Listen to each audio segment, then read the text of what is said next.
Quando você começou com o congresso, como que estava a cafeicultura naquela época? A gente estava começando a renovar a lavoura e apareceu a ferrugem e é uma coisa desconhecida. Então, a gente organizou o congresso para discutir o controle da ferrugem. Então, os primeiros congressos, as primeiras edições, chamavam Congresso Brasileiro de Pragas e Doenças do Cafeiro, porque a ferrugem e as pragas depois tornaram muito importante.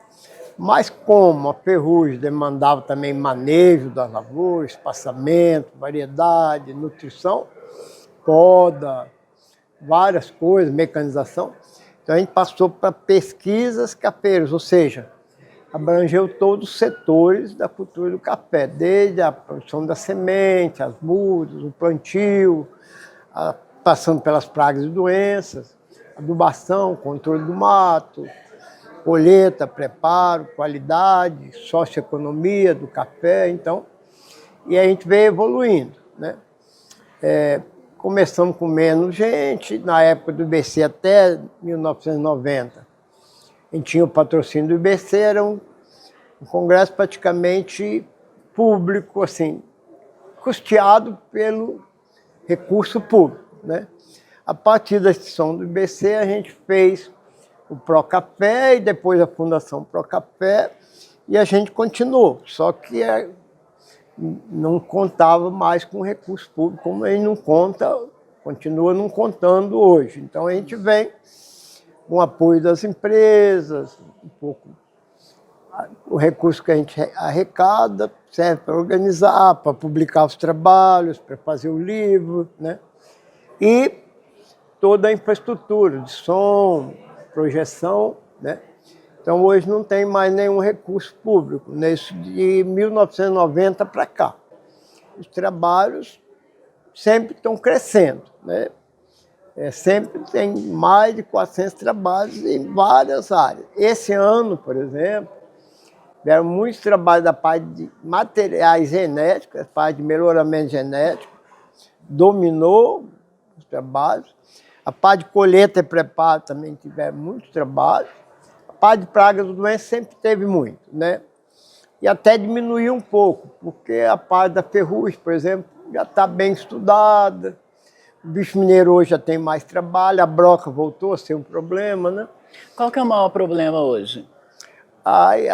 Em geral, é a condição climática. Então, tem trabalho de irrigação, trabalho de variedade mais ou menos resistente, sistema de poda para reduzir um pouco o prejuízo do clima mais quente, menos chuva. À medida que você reduz o tamanho da planta, você equilibra mais com o sistema radicular e com isso diminui o problema de estresse hídrico, né?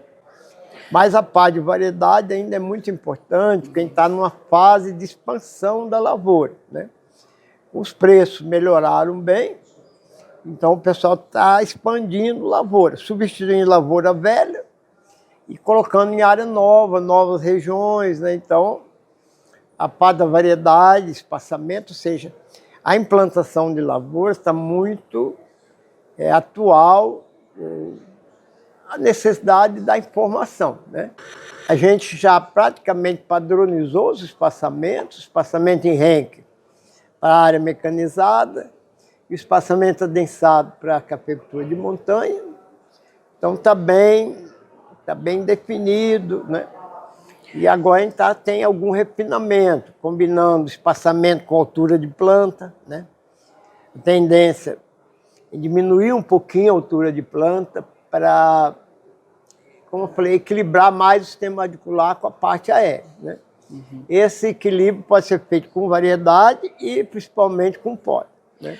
Uhum. Antigamente a gente plantava 1.000 plantas, 800, 1.000 plantas por hectare. Hoje a gente planta no mínimo 5.000 plantas. Uhum. Entre 5 e 8.000 está o sistema de melhor produtividade. E maneja bem, né? Porque a gente fecha entre plantas na linha e abre na rua, então facilita toda a mecanização. E essas duas variedades que o Procafé está lançando aqui no Congresso? Sim, aqui é o azulão, é um material de seleção dentro do catucaí. O catucaí é um cruzamento do icatu com catuaí, um material bem produtivo. A gente vem nessa seleção desde 1978, ampliamos bastante em 80. Depois, com a instituição do BC, a gente continuou na fundação. Então, esse azulão é um material que a gente deu esse nome, porque a planta sempre fica verde, um verde escuro, quase azulado. Isso é em função de que ela resiste bem à seca, né? Então, ela é bem resistente à ferrugem, bem produtiva. O único senão dela é que é o fruto um pouquinho menor, mas esse é um mal menor, né? A gente tem ela em controle de 12 safras, 15 safras. Então, a gente tem durabilidade, né? Porque uma variedade ela pode ser produtiva, mas não ter vigor. Então, ela vai perdendo a produtividade ao longo dos anos, né? E ela, pelo contrário, a gente tem com ciclos de esqueletamento, né? Mostrando que a recuperação pós-poda é uma prova de que ela tem vigor, né? Uma planta que não rebrota bem depois da poda, não, é uma planta que não tem vigor. E o vigor é importante para manter a produtividade ao longo de muitos anos. Que o café ele tem que durar pelo menos uns 20 anos. É uma cultura perene que permite pelo menos uns 20 anos, né? No dia de campo, nós vamos mostrar uma lavoura com 77 anos. E agora, do lado, que a gente substituiu uma parte para ver como que mudou o sistema, né? O Siriema, que a gente apresentou, uma das variedades que a gente lançou, é o Siriema S2, um Siriema amarelo que reproduz por semente. E a gente tem a reprodução também clonal, por muda de estaca. Amanhã eu vou apresentar como a gente faz a estaquia, a microestaquia, né? Isso mostra que essa variedade é altamente resistente à ferrugem, ao bicho mineiro e à seca, que é o problema maior hoje em dia. As lavouras sentiram muito. Esse ano, elas vêm sentindo muito, desfolharam bastante, as que não têm irrigação.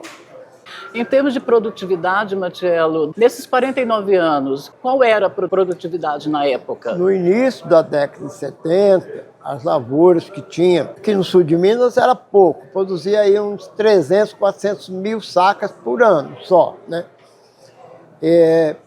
Produtividade 6 sacas, 7 sacas. No Espírito Santo, na área de Arábica, era 4 sacas por hectare, né? Hoje a média nacional está em torno de 30 sacas. Uma lavoura boa, né? Um produtor bom, 40, 50 sacas, com irrigação 60, 70, né? E o robusta alcança níveis maiores, que é uma planta que é conduzida com várias hastes. Então, a planta tem mais área produtiva, alcança 80, 100 sacos, até mais, né? É uma planta assim que tem uma capacidade produtiva maior, embora o preço seja menor, né? Então, hoje a gente pode ter as duas opções. E tem os híbridos, que são materiais que assim estão vindo hoje, por exemplo. O estresse hídrico foi grande. Quando veio a chuva, floraram demasiado. A floração do café é uma floração excessiva. E pegando metade já está bom. Mas essas plantas que estão muito espolhadas, não vai pegar nem metade. Quem tem esse experimento mostrando que o nível de desfolha influi demais no pegamento da florada. Ou seja, de 100 flores, se lá na frente chegar a 50 frutos, está bom. Mas essas plantas desfolhadas, 100 flores, vai chegar aí 10, 15 frutos apenas. Então, reduz bastante a produtividade, né? Isso quer dizer, então, que nós vamos ter por aí uma sinaliza queda. Problemas dessas lavouras. Tem muita lavoura boa? Tem. O sistema safra zero, que zeram a safra. Então, a lavoura fica sem produzir, ela tem uma área de copa menor, ela sente menos. As lavouras que vêm de safra zero estão muito boas, vão produzir bem. Na média, eu acredito assim, em termos de produtividade, em termos de safra, entre esse ano e o ano que vem, eu acredito que possa aumentar aí na parte pelo menos uns 20%, apesar desses problemas, porque a safra atual foi considerada uma safra baixa, né? Depois de uma baixa vem uma alta. Essa alta não é tão alta, mas é bem mais alta do que a atual. Se esperava mais. Se esperava safra assim, de 70 milhões, porque assim, o potencial da cafeicultura é 2.300.000 hectares, né? Se der um ano de safra 40 sacos, já dá mais de 80, né?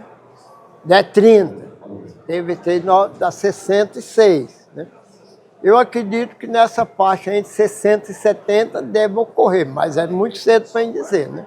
Certo. A chuva mais precoce, ela facilita, porque essa chuva já de setembro para outubro, ela emitiu já um parzinho de folha novinho, mas é suficiente para translocar a umidade no ramo, então ela não deixa o ramo morrer, né? A respeito das lavouras do sul de Minas, especificamente, o que você pode falar? O sul de Minas sofreu aí com esse período de seca, tem muita lavoura podada, tem lavouras boas, voltando de safra zero, tem lavouras novas que estão boas, lavouras que estão podadas. Eu acredito que o sul de Minas aumente aí também nessa faixa de 10%, 20%. A expectativa pode ser que depois isso não ocorra, ou pode ser até mais, né? Isso aí não dá para saber, para ver como é que vai ser o pegamento dessa florada, porque a gente vê por fora, mas a gente não sabe a reserva que a planta tem. Essas lavouras desfolhadas, elas agora firmam o chumbinho. Quando chegar em mais ou menos 80, 100 dias pós-florada, joga o chumbinho no chão.